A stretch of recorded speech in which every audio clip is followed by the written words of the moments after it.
Hi, all, and welcome back to another episode of There's Danger Here. I'm Leilani, and today I'm going to bring you a case from California. So let's just jump right into it, shall we? Herbert, or Herb Mullin, was born on April 18th, 1947, in Salinas, California, to parents Martin and Jean Mullin. He was the youngest of two, with an older sister. According to all the sources I could find, his mother was a devout Catholic, while his father was more of the agnostic type.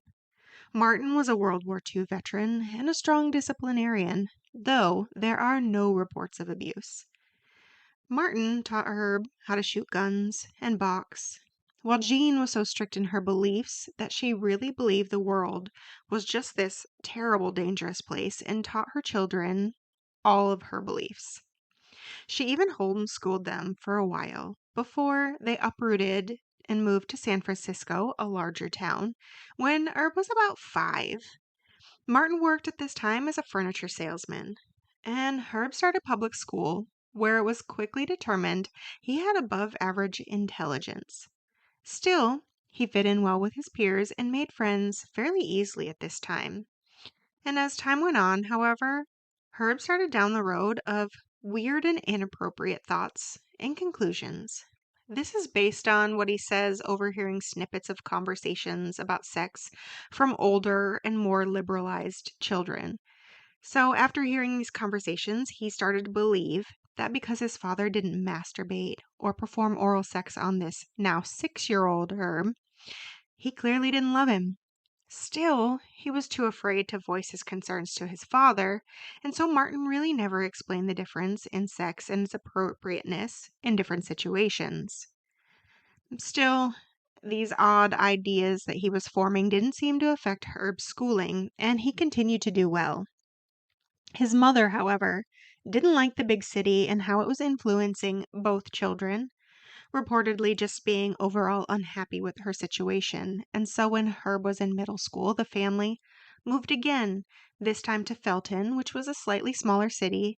And as a result of this, Jane was appeased and Martin got a new job.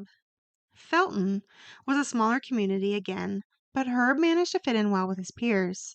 He was athletic, popular, and academically pretty much at the top of his class. He found girlfriends easily as a result of all of this. He graduated in 1965, where he was voted, quote, most likely to succeed, end quote. Quote, he was normal looking, and his underlying disturbances were masked, end quote. Luis, a psychology professor at John Jay College of Criminal Justice, told A&E. He planned on going to college with his closest friend at the time, Dean Richardson, where Herb would study to be an engineer, but that summer, Dean was in a motorcycle accident, resulting in his death. Herb took this hard. He converted his room basically into a shrine for the boy, and he mourned him for so long that his girlfriend at the time told him that it seemed like he was obsessing over Dean and Dean's death. The pair promptly split up because Herb believed that he was in love with Dean. That had to be the only reason he was acting the way he was, that he must be homosexual. And he also at this time began reaching out to other religions, where he started obsessing over the idea of reincarnation specifically, even wanting to study these new ideas abroad. His family wasn't too keen on this, though, and their counteroffer at the time was for him to join the military. But Herb had begun smoking weed and using LSD at this point, and he was not interested at all in the military. Additionally, this is about the time that his drug use led to a mental health decline, and years later, he'd be diagnosed with schizophrenia. He began hearing voices, and he started asking his sister to have sex with him. At first, she kind of shirked him off, but his requests became more frequent and extreme, driving her out of the family home and into her boyfriend, who promptly turned husband's, home. In February of 1969, his sister brought over her new husband for a family dinner. After meeting the man, Herb began to mimic his mannerisms and actions to the point that it was pretty awkward all night per the family. And after that night, Jean called the family doctor because she was really worried about his actions. And the family doctor suggested that Herb should be committed to a mental institution for evaluation and a medication regimen. As he was not a danger to himself or others, however, it had to be voluntary, a task that took his mother weeks to get him to agree to. And finally, the 22-year-old Herb entered the California's Mendocino State Hospital. Once at the facility, it was clear that Herb was mentally ill, but he was so smart that he quickly learned how to answer the questions proposed to him in order to mask or look sane. And for 6 weeks, they went back and forth where they attempted to diagnose him. Still, for 6 weeks, Herb answered questions the way he knew they should be. This led to a release without an actual diagnosis or any medication be given to him. Herb was brought home, and Herb decided that he needed to be a human sacrifice. Clearly, his mental health was not any better. Beginning to believe that Mother Earth demanded sacrifice, or the world was going to be ended. He wrote his thoughts down and sent them out to mail to strangers, but he did it so frequently that some of these people began calling the police.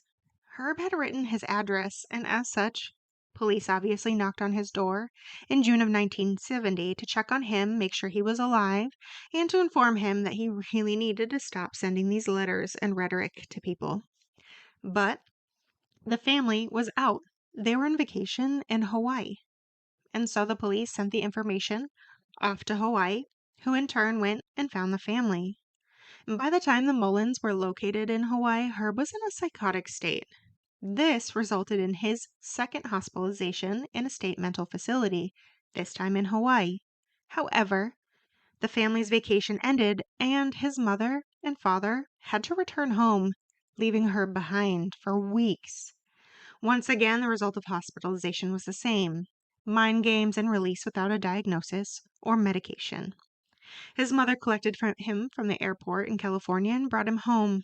He said nothing to the family, and once they were asleep, he took off. He landed in several new places, and in each new place attempted a new identity. His longest lasting stint was with a group of hippies, the idealistic people who were often heavy into drug use at the time. And there, Herb's rantings didn't seem so insane, to start at least, and the drug used fueled his thoughts and convinced others he was one of them. He couch surfed, saying long enough at spots to have others really kind of start to notice that he didn't contribute before moving on. But as the climate and ideas of the culture shifted, Herb's did not, and he started to disalign with the group, eventually claiming to hate them all outright. As a result, at the time, he did the only thing he could think of. Herb went home. At home, life was quiet. That was until Herb started to believe that he now had these new powers of telepathy, that his parents, specifically his father, would send him messages that only he could hear, through thought, of course. Herb believed that his father was proud of him for rising above the average person, for being able to hear other people's thoughts. That telepathy was his heightened state of being. But instead of Herb being a martyr, as he had used in his original letters, he needed to find those subjects that were ready to sacrifice themselves for the greater good, that these sacrifices were needed to keep Mother Nature at bay. Those people would also be reincarnated to a better and more awakened life. And so it really wasn't such a bad thing for him to conduct these sacrifices. For weeks and months, he listened to the toilings of him and his parents speaking telepathically. And then one afternoon, it was time. On October 13th, 1972, Herb took a drive, following a signal he believed was guiding him. He passed a homeless man that he telepathically heard call to him to be a sacrifice. There he met 55-year-old Lawrence Whitey White walking down the road. When Whitey noticed Herb's car pull over, he asked if Herb was having car trouble, to which, of course, the man said yes. And Whitey leaned over, checking the engine, trying to help out another human being. That's when Herb went to the trunk, pulled out a baseball bat, and rounded on Whitey. He swung and connected once, fracturing the man's skull and killing him. From there, Herb drug him to the wood line. And after that, he simply went home. Whitey was spotted the next day, but no investigation was completed into his death at the time. 2 weeks later, Herb was back on the prowl. On October 24th, he picked up hitchhiker Mary Margaret Guilfoyle, college student who was late to an appointment. Herb offered her a ride and she swiftly got in, but shortly down the road, he slipped out a knife and simply stabbed her in the chest with no words. He drove to the woods and got to work. He sliced Mary open, trying to find out what people were doing to the earth. He believed that people were polluted and he was trying to find out where it came from. He didn't stop until she was eviscerated. All of her organs had been removed, and he even cut into her legs to see if there was anything in the flesh or meat. Once complete, he made no attempt to cover her up. He simply got up, went home, and showered. After this killing, he was lucid for a while, and with lucidity, of course, his conscience came into play. For the first time in his life, he leaned into his mother for help. Though he didn't tell her of the specific things that were going on in his head, he did say that he was having some troubles. Naturally, she told him, "Go to church, confess your sins." So, on November 2nd, he went to confess his sins as his mother had told him. He went to a church in Los Gatos where Father Henry Tomei was there to listen to his confessions. But in the confessional, as he started talking, Herb's mind broke again, and he heard the father telepathically speaking to him, though he was also speaking out loud. Herb opened up the priest's side of the confessional and beat the man as he pulled him out of the booth, then switched to his knife, stabbing Father Henry until he stopped moving. Once the victim was ended, Herb went home, but this time, in his psychotic state, he felt at peace at what he was doing. Oddly then, in January of 1973, Herb decided to join the military and he put in his application to join the U.S. Marine Corps. He stopped using drugs and started working out and eating healthy. Mentally, he wasn't much better, but his mask was. And he had begun to believe that participating in the Vietnam War would allow him to sacrifice more people faster and keep Mother Nature appeased while making sure to stay out of trouble with the law. But that ended promptly when the Marine Corps asked for a copy of his criminal record. Apparently, Herbzad thought that signing that would also allow them to see his 2 stints within mental facilities, which isn't really true. And in any case, because he wouldn't sign off on that, that ended his potential military career. This made him think of what brought about his issues, and Herbs really started to think about where it all began, and he went to marijuana use, which he started in high school. From there, he needed someone to blame, and the person he chose was the first person to offer him the drug, Jim Gianeri, an old friend.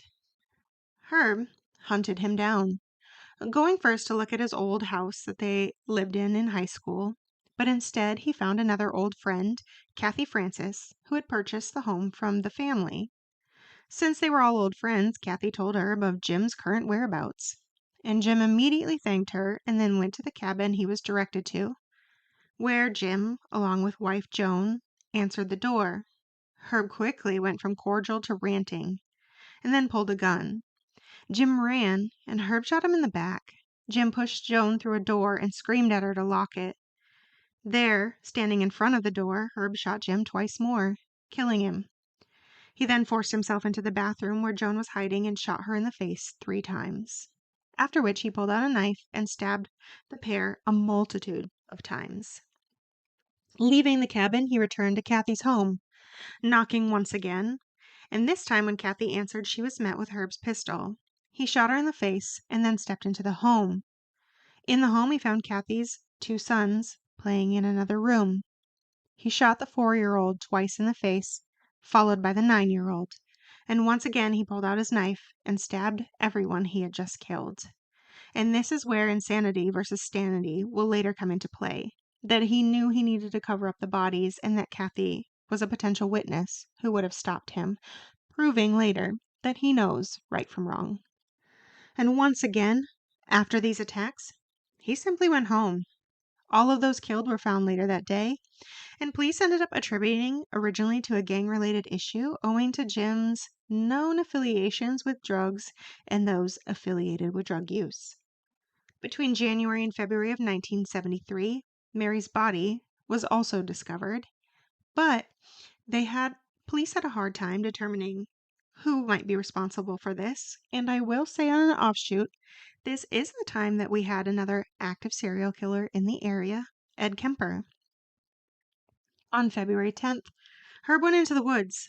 He was hoping for some solace, but there he stumbled upon a group of 4 teenage boys camping out. Disgusted that their sight was filthy, he stalked them. He reports that originally he went back there during the day and told the boys to clean up, and they mocked him for it. And so, in the dead of night, he walked up to their tent, unzipped it, and killed all 4 boys. From the site, he grabbed $20 and their rifle, and then once again, simply went home. On February 13th, he was driving around and collecting firewood when he believed he was told he needed a new sacrifice. Driving into Santa Cruz, he spotted 72-year-old Fred Perez working in his garden. Herb did a U-turn, stopped, and got out. He pulled out his new rifle that he acquired from the boys, leveled it over his hood, and shot Fred in the chest, striking his heart and killing him instantly.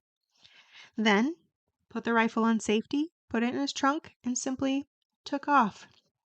This time, however, he didn't notice that there was a witness, thankfully. Another neighbor had been out gardening that day and saw this car drive by, do a U-turn, and saw the whole thing. Saw the man get out, level his rifle, and shoot Fred. They, of course, took down the license plate and immediately called the police. Within minutes, patrol cars were notified and Herb was found. He was arrested without resistance, even leaving his .22 pistol sitting on the passenger seat right next to him at the time of arrest. According to police, Herb talked all the way to the station. Then he spoke for hours in the interrogation room. Herb spoke about his ideas and why he had to kill, that he was being sent these telepathic signals. He told them of the teenagers in the woods, which at the time had not been discovered until his confession, as he did give the exact location of their murders. Eventually, police registered that this man was not sane and he needed counsel. And he really wasn't going to ask for it, perhaps again due to his mental state. They were the ones that called defense attorney James Jackson for him. Police searched the car and found knives, guns, and a note that read, quote, "Let it be known to the nations of earth and the people that inhabit it, this document carries more power than any other written before.